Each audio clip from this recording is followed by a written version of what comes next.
Hi everyone, I'm Bridget Ayling and it's my pleasure to present a quick high-level update of what's been happening in Nevada with geothermal over the last year or so.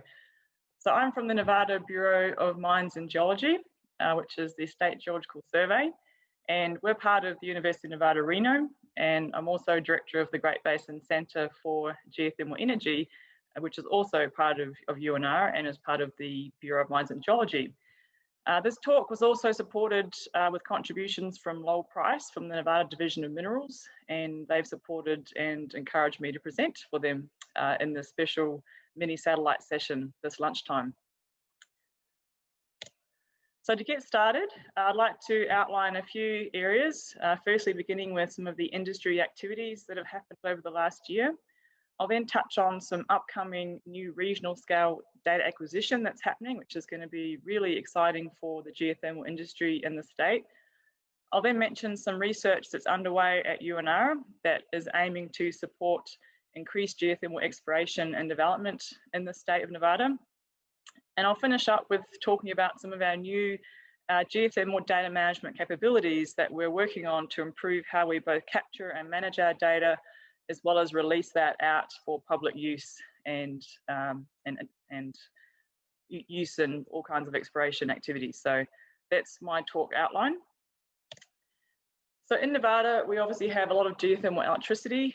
We currently have 17 geothermal systems being utilized for power generation, with an installed capacity of approximately 770 megawatts. Our resource production temperature varies, but it's typically between 100 and 190 degrees Celsius at the wellhead.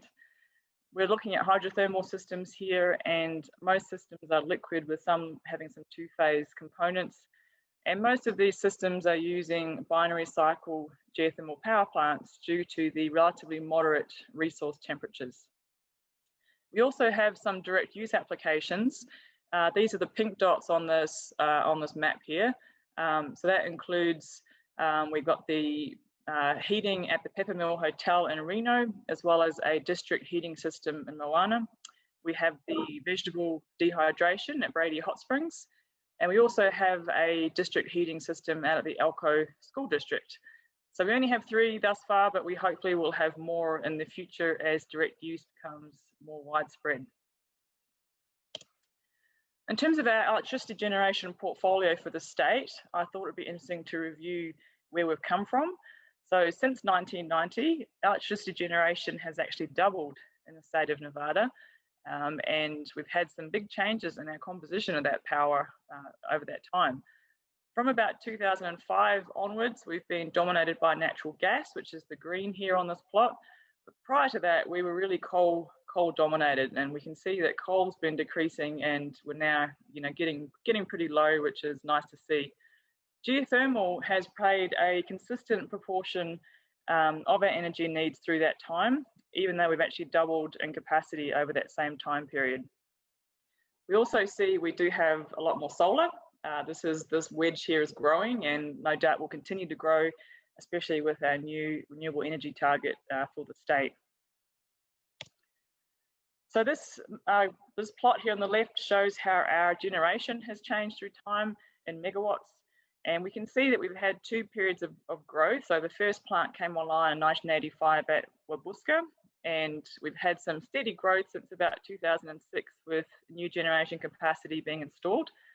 We also see the average price here in cents per kilowatt hour, and that has varied from about 6 to 8 cents over the last 35 years. So it's been quite constant. At the moment, we're generating about 575 megawatts gross in 2019 from 17 fields, with 444 megawatts net. So we have about 23% parasitic losses on average. On the right-hand side here is our generation in 2018. These data are from the Energy Information Administration. And here we see that geothermal is contributing almost 9% of Nevada's electricity generation. This is not our consumption, because as you would have heard from Paul Thompson and Trenton Cladujos, we are also exporting some of our power to California and also to Utah under power purchase agreements. So we don't consume all of that geothermal in the state, but we do generate almost 9% of the state's generation. For our geothermal production, we see a range in temperatures of both flow rates and temperatures. This plot here shows the data for each individual well for the geothermal fields in the state. I'll move this out of the way. And we see that we have most of the fields here are producing fluids above 120 degrees Celsius, which is really the lower economic cutoff here for what's possible for power generation. Although having said that, we do see some wells at Wabuska that are quite low temperature but are still producing power. The flow rates are interesting. We see these three fields, Don Campbell, Tungsten Mountain, and McGuinness Hills, all operated by Ormat. These fields have some of the highest productivities in the state, and McGuinness Hills obviously is one of the largest producers, and is in fact the largest power plant that we have at the moment, with almost 150 megawatts installed capacity. And you can see here why, because things in that top right corner, higher flow rate and higher temperatures equal more megawatts. So McGuinness Hills has the most number of high temperature wells in the state. In terms of industry updates, here I'm showing some of the leasing activity and drilling activity over the last 13, 14 years.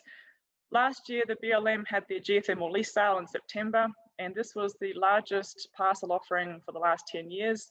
And we actually had over 100,000 acres sold, which was fantastic. And the high bid was $96,000 per parcel, which is up there. So that's pretty good news. We actually had a lease sale 2 days ago, and this was smaller. We only had 18 parcels on offer. However, 11 of those were sold, and with a high bid of over $20,000 per parcel. So we can see here that kind of boom and bust of the exploration. So back in the late 2000s here, we had a lot of acreage up for grabs and lots of drilling permits issued, and that kind of dropped off in the mid 2000s, and from 2012 onwards.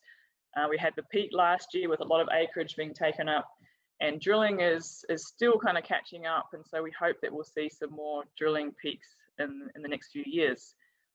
18 wells have been permitted since January last year in Nevada, and 11 of these have been drilled thus far, including 5 production wells, 2 injectors, an observation hole, and 3 thermal gradient holes. In terms of industry updates, Ormat have been active at several of their Nevada plants. At Steamboat, they finished drilling a well at their Steamboat Hills complex late last year. And this year, they actually decommissioned their flash plant at Steamboat Hills, and the new Steamboat Hills binary plant went online in June this year, which is exciting. They're working in Dixie Meadows. 1 injection well was drilled earlier this year. Don Campbell, some more wells have been permitted, but not yet drilled. At New York Canyon, a well was completed in October this year, actually last Tuesday, October 13. At Crescent Valley, more wells were permitted, but wells have not been drilled yet. And at San Emilio, some wells were permitted, however, not yet drilled. For E&L at Salt Wells, they did drill 1 TGH hole in January this year. Star Peak Geothermal, which is a subsidiary of Open Mountain Energy, working on the Rye Patch geothermal field. 1 production well was drilled in May this year. And their Wabuska plant, they have 8 TGH permits submitted, and none of those have been drilled yet. Circ Energy have been doing some interesting work at Blue Mountain in partnership with Fervo Energy, and utilizing a DOE grant, successfully stimulated 4 intervals in one of their existing observation wells at Blue Mountain, and that happened in July this year. And Lowell Price tells me he was on site and that was very successful. Moving on to some new data acquisition that's happening in the state. We are fortunate that there's an initiative called GeoDAWN, which stands for the Geoscience Data Acquisition for Western Nevada. It was Western Nevada when this was first conceptualized, and now it's more like all of Nevada. So the acronym's not quite right anymore, but nonetheless, what it means is that there's going to be a lot of new high-resolution LiDAR, aeromagnetic and radiometric data being acquired in the state in the coming years. So the purple area here represents the planned new LiDAR acquisition, and the green areas are existing LiDAR coverage, which make up about 11% of the state. The hatched blue areas are the areas where there's going to be the new geophysical data acquisition, so the radiometric and the aeromagnetic data. Several agencies have contributed to this initiative and provided substantial funding, I think $8.5 million investment in Nevada. But the USGS Earth MRI program has been a big contributor, as has the Department of Energy Geothermal Technologies Office. So we have several other agencies here as well, the USGS 3DEP program, USDA, FEMA, BLM, and the Bureau of Rec. So lots of partners, and this is going to be really, transform our understanding of our geothermal energy resources, mineral resources, and natural hazards for that matter in much of the state. So we're going to be doing this new area here is over 90,000 square kilometres, and this is 31% of the state. So this plus the existing area will mean that we'll have about 41% of Nevada covered with LiDAR, which will be huge. This does include most of the Walker Lane, which is the very interesting area here with this kind of transition zone, where we do see a lot of geothermal activity and also mineral resource occurrence. The Earth MRI initiative I mentioned just briefly. The goal of this is to improve our understanding of our undiscovered critical minerals in the US. And the reason for this is because we currently rely on imports of 21 critical minerals that we're 100% dependent on in the US, and we're partially dependent on 28 others.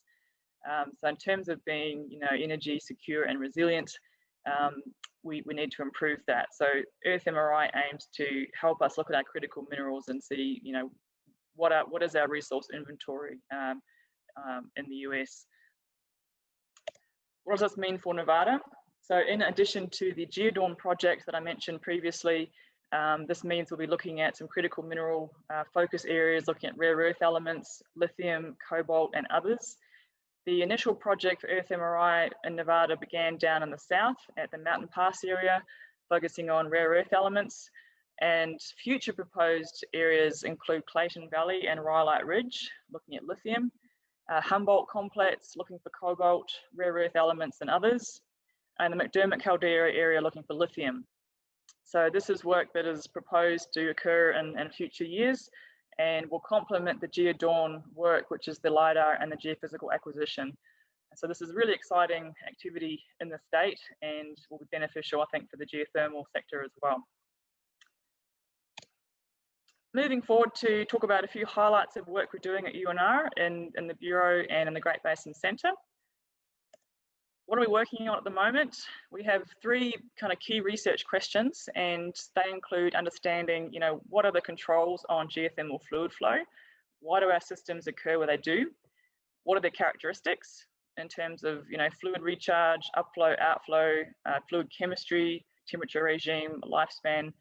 And finally, how do we improve our chances of discovering viable hidden geothermal systems that we know we have a lot more of in the Great Basin region?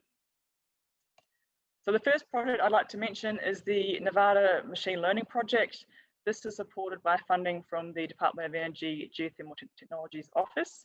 And the goal of this one is to develop an algorithmic approach to help identify new hidden geothermal systems in Nevada by applying machine learning techniques and essentially seeing how we can improve our play fairway workflow that was previously developed and be even more impartial and unbiased. And the hope is that we may find some new or other connections between input parameters that we previously had not seen or observed. So this work is underway at present. The project began last October and will conclude next year and hopefully in May. Dr. Jim Forbes here at the Bureau is the PI on that one. And so watch this space. It's a really interesting project, and I think we're all learning more about machine learning every day. The next project I'd like to highlight is new funding that is to work on Steptoe Valley, also supported by the DOE Geothermal Technologies Office.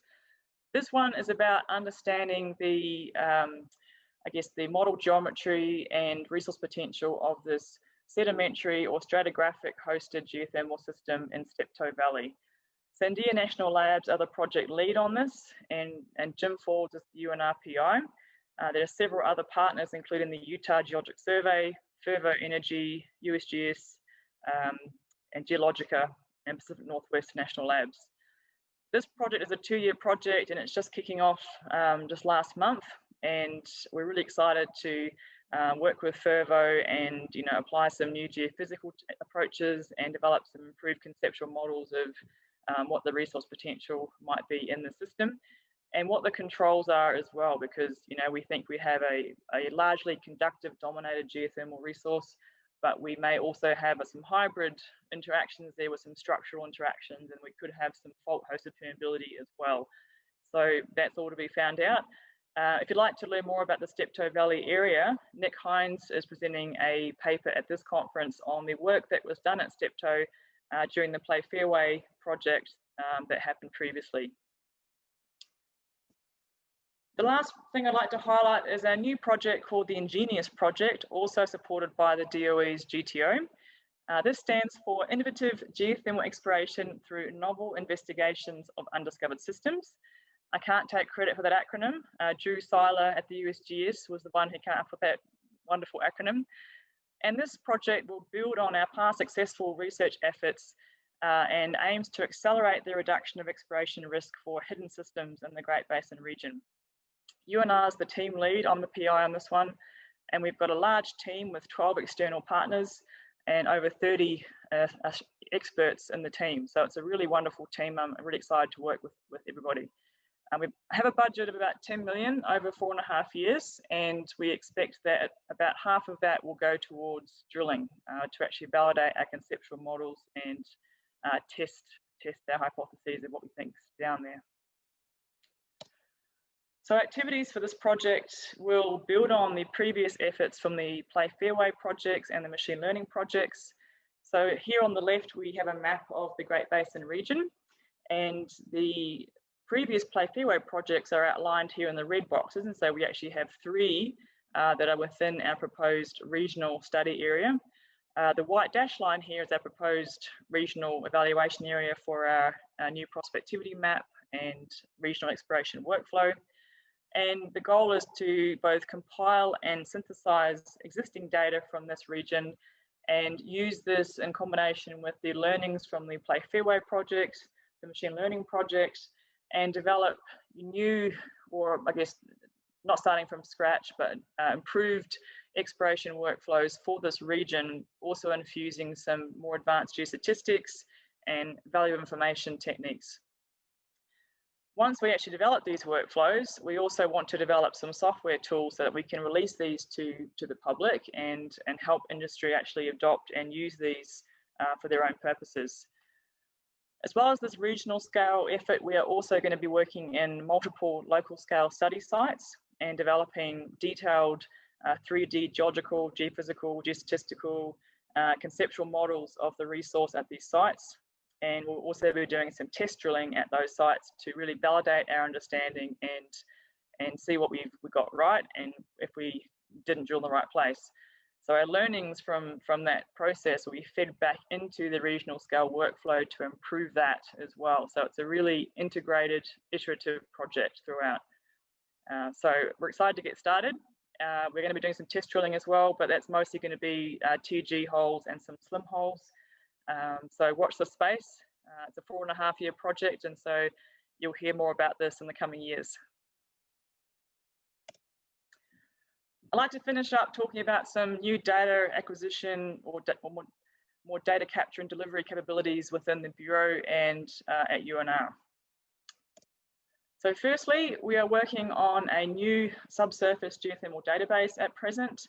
Eli Malorski, who's in the Great Basin Centre for Geothermal Energy, has been working on developing a new relational database that's going to be the single point of truth for all subsurface geothermal data in Nevada and in the Great Basin region. That's our goal. The idea is that this will house, all the subsurface point-related data sets like geology, geochemistry, spring information, well data, including downhole logs. But this will be a one-stop shop. So at the moment, we are busily compiling, integrating existing data from both publicly available and other sources.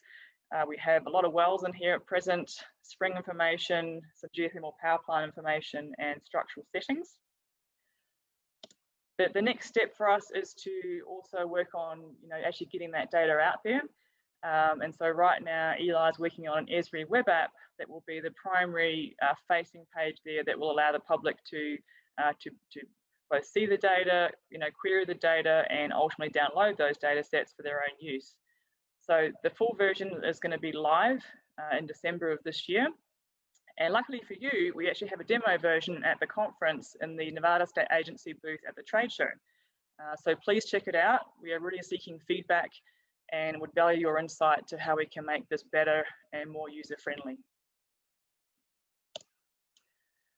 Finally, I'd like to mention a pilot study that we're also working on, which is part of the National Geological Geophysical Data Preservation Program through the USGS. For this one, we have proposed a small pilot to do some well log digitization from 3 areas in Nevada. And these are located here. We've got the San Emilio area, Tuscarora, and the Hot Spring Mountains, which includes Desert Peak and Brady Hot Springs. Each of these areas has a lot of legacy data sets, either as paper logs or PDF scans that are prime candidates for well log digitization and converting that to tabular data so it's machine readable. So our work is to begin in November of this year, next month, and we expect to be completed by next May. And at that time, we hope that these new data will also be in our new database and available for public access. So how much are we talking about? Well, we have, I think, 192 wells in those 3 areas and up to 870 individual logs available to be digitized, which is pretty exciting.